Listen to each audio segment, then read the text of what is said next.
या अली मदद। हमारे प्यारे इमाम की 50वीं सालगिरह के प्रसंग पर जो मौला बापा ने हम पर तालिका की रहमत नवाजिश फरमाई है, उस तालिका के लिए आप सब जमात को बहुत बहुत मुबारकी।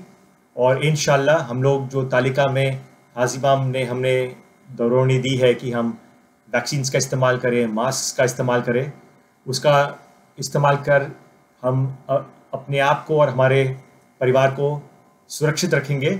इस आशा के साथ में आप सब लोगों को दिल से सालगिरह मुबारक। दिसंबर के महीने में हमारे जो अखबार है उसमें 2 या 3 बहुत ही इंटरेस्टिंग न्यूज़ छपी थी। एक बात तो ये थी कि जो लेटेस्ट वर्ल्ड इनइक्वालिटी रिपोर्ट है उसने कहा था कि India is a very poor and unequal country with the top 10% holding 57% of national income in 2021। यानी कि हमारे भारत में जो पूरी आबादी है उसमें से जो ऊपर की 10% की जो आबादी है वो लगभग 57% इनकम जो है कंट्री की वो होल्ड करते हैं, और जो नीचे की 50% जो आबादी है वो सिर्फ 13% कमाई रखते हैं। तो एक हिसाब से ये बहुत बुरी बात है कि जो अमीर है वो अमीर होते जा रहे हैं और जो गरीब है वो गरीब होते जा रहे हैं। पर अखबारों में ये भी खबर छपती है कि कोविड की महामारी की वजह से जो सप्लाई चेन्स डिसरप्ट हुई है, उस वजह से काफ़ी नई अपॉर्चुनिटी जो है इंडिया में आई है। और हमें ये देखने में भी आता है कि हमारे जो सॉफ्टवेयर इंजीनियर्स है या हमारे जो डेटा साइंटिस्ट्स है, उनकी जो सैलरीज है ये कभी कभी डबल हुई है, ट्रिपल भी हुई है। कम्युनिकेशन प्रोफेशनल्स हैं, उनको हायर करने के लिए हमारी जो कंपनियां हैं वो पागलों की तरह भाग रही है और उनको ऑफर्ड लेटर्स दे रही है। तो ये देखने में आता है कि 2 किस्म की भारत हमारे सामने है। एक ये जो जिसको कॉर्पोरेट सेक्टर कहते हैं, वहाँ पर आईटी है, वहाँ पर आईपीओज हो रहे हैं, वहाँ पर पैसा बन रहा है और बड़े खुश है, और people seem to be happy and progressing well. और एक दूसरा भारत भी है जहाँ पर लोग ज़्यादातर खेती बाड़ी में है या माइग्रेंट वर्कर्स है, जो बहुत मेहनत से अपने आप को सर्वाइव करने की कोशिश कर रहे हैं, और जो कोविड के दरमियान उनकी सेविंग्स ऑलमोस्ट ना के बराबर हो चुकी है और अभी भी स्ट्रगल कर रहे हैं। तो जब हम जमात को, भारत की जमात को, जब हम अपने आप को देखते हैं कि हम इन दोनों भारत में से कहाँ पर है, तो शायद हमें ये सोचकर कुछ तसल्ली मिलेगी कि मौलाना हाजी इमाम ने हमें इन चीज़ों पर लास्ट कुछ सालों से बहुत ही अच्छी गाइडेंस हमें मिली थी। हम उन गाइडेंस जो है उनके 3 पार्ट्स जो है उस पर हम थोड़ा गौर करते हैं। एक तो ये था कि हाजी इमाम कहते थे कि India is a very powerful country, बहुत फास्ट प्रोग्रेस कर रही है, पर क्योंकि इंडिया में इतनी कंपटीशन है काफ़ी अनइक्वल प्रोग्रेस है। और हाजी इमाम ने हमें उनके गाइडेंस द्वारा ये एग्जाम्पल पर भी दिया था कि जब ईस्ट अफ्रीका में ऐसा ही सिचुएशन था 30, 40, 50 साल पहले, तब इमामत ने वहाँ पर गाइडेंस दी थी कि आप लोग जो दुकान चलाते हैं, एक दुका वाला सिंड्रोम जिसे कहते हैं, वो है कि आप भी दुकान चला रहे हैं, आपका बेटा भी दुकान चलाएगा, उसका बेटा भी दुकान चलाएगा, इसमें शायद आप प्रोग्रेस नहीं कर पाएंगे, और जैसे कंपटीशन बढ़ेगा आप शायद इतना प्रोग्रेस नहीं कर पाएंगे। और तो आज देखने में आता है कि काफ़ी हमारी जो ईस्ट अफ्रीकन जमात है, उनके जो बच्चे हैं, उनकी बेटियां हैं, उनके बेटे हैं, वो शायद डॉक्टर बन चुके हैं, लॉयर बन चुके हैं, टीचर्स बन चुके हैं, और ना सिर्फ ईस्ट अफ्रीका में पर बाहर जाकर, अमेरिका जाकर, वेस्टर्न यूरोप जाकर बहुत अच्छी क्वालिटी ऑफ लाइफ बसर करते हैं। तो हमें ये सोचना है कि हम इंडिया में जो है, जहाँ पर इतना प्रोग्रेस हो रहा है, हम क्या कर सकते हैं इस इंडिया में प्रोग्रेस में भाग लेने के लिए।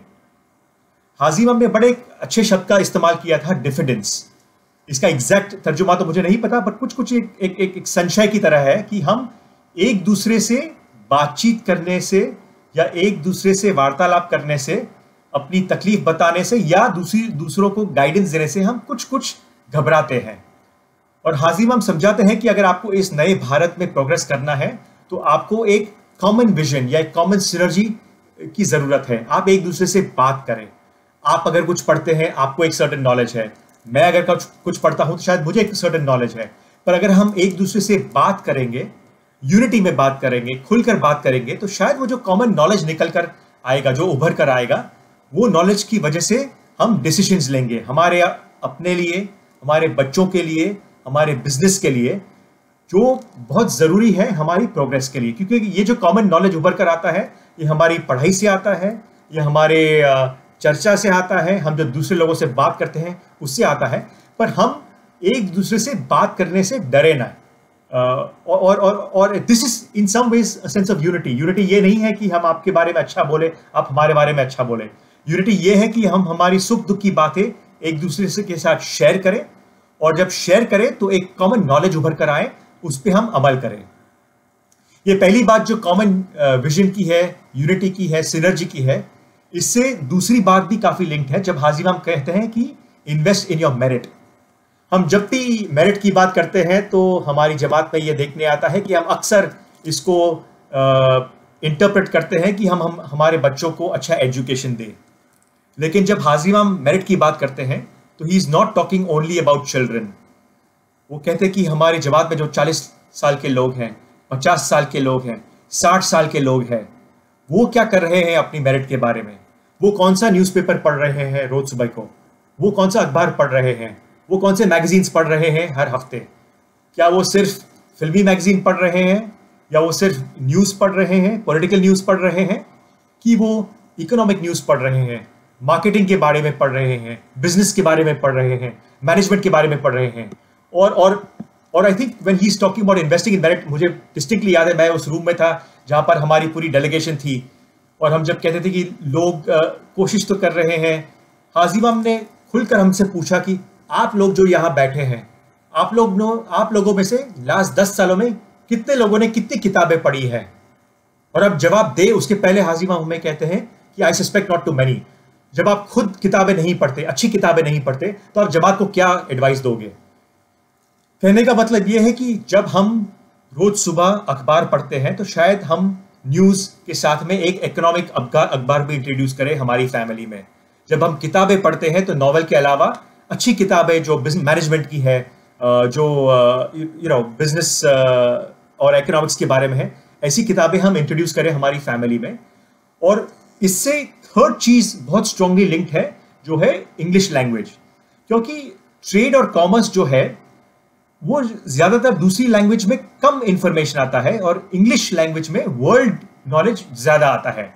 इकोनॉमिक टाइम्स है, इकोनॉमिस्ट है, बिजनेस स्टैंडर्ड है, वॉल स्ट्रीट जर्नल है, फाइनेंशियल टाइम्स है, टाइम मैगजीन है, ये सारे इंग्लिश पब्लिकेशंस है, और शायद ये हिंदी गुजराती में इतने प्रेवलेंट नहीं है।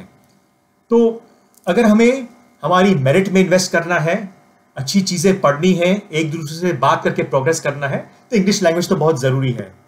तो इस सालगिरह के सुनहरे मौके पर हम फिर से अपने आप से एक प्रॉमिस करें कि यस, हम वैक्सीन लेंगे। अगर नहीं लिया है तो, वैक्सीन लिया है तो दोनों डोज लेंगे, अगर एक डोज लिया है तो, और अगर दोनों डोज लिया है तो हम मास्क पहनते रहेंगे ताकि नए वेरिएंट्स जब आए तो हमें तकलीफ ना हो। हम अपने आप से ये भी प्रॉमिस करेंगे कि हम इंग्लिश लैंग्वेज का वपराश ज्यादा करेंगे, और इंग्लिश लैंग्वेज की वजह से जो नए ट्रेड पब्लिकेशंस है, बिजनेस पब्लिकेशंस है, इकोनॉमिक न्यूज़पेपर्स है, मैगजीन्स है, इसको हम ज्यादा कंज्यूम करेंगे, इसको हम रेगुलरली रीड करेंगे। आजकल तो गूगल पे सारे फ्री मिलते हैं, अच्छे प्रेजेंटेशंस भी होते हैं अच्छे वक्ताओं से, जो ये नॉलेज को हमारे पास ले आते हैं। तो इंग्लिश लैंग्वेज को हम मास्टर करने की कोशिश करेंगे, हम नए ट्रेड पब्लिकेशंस पढ़ने की कोशिश करेंगे, बिजनेस मैगजीन्स पढ़ने की कोशिश करेंगे, और जो हम पढ़ते हैं, किताबें पढ़ते हैं, मैगजीन्स पढ़ते हैं, न्यूज़पेपर्स पढ़ते हैं, ये नॉलेज लेकर हम एक दूसरे से बात करेंगे, और हमारे बिजनेस, हमारे बच्चों के फ्यूचर के बारे में एक दूसरे से बात करेंगे। जैसे हाजी हम कहते हैं, डिफिडेंस नहीं रखेंगे, लेकिन एक सेंस ऑफ यूनिटी रखेंगे, एक कंफर्ट रखेंगे एक दूसरे से बात करने के लिए, ताकि जो डिसीजन हम ले ये सोच समझ कर ले, हमारा प्रोग्रेस हो। और इस उभरते भारत में, जहां पर जो आधा भारत है वो प्रोग्रेस नहीं कर रहा, और आधा भारत है जो बहुत प्रोग्रेस कर रहा है, हम इंशाल्लाह वो भारत जो प्रोग्रेस कर रहा है उसमें हम हिस्सा लेंगे, और ना सिर्फ हमारा, पर हमारे आजू बाजू में रहने वाले जो लोग हैं, हमारी जमात के प्रोग्रेस में हम हाथ बढ़ाएंगे।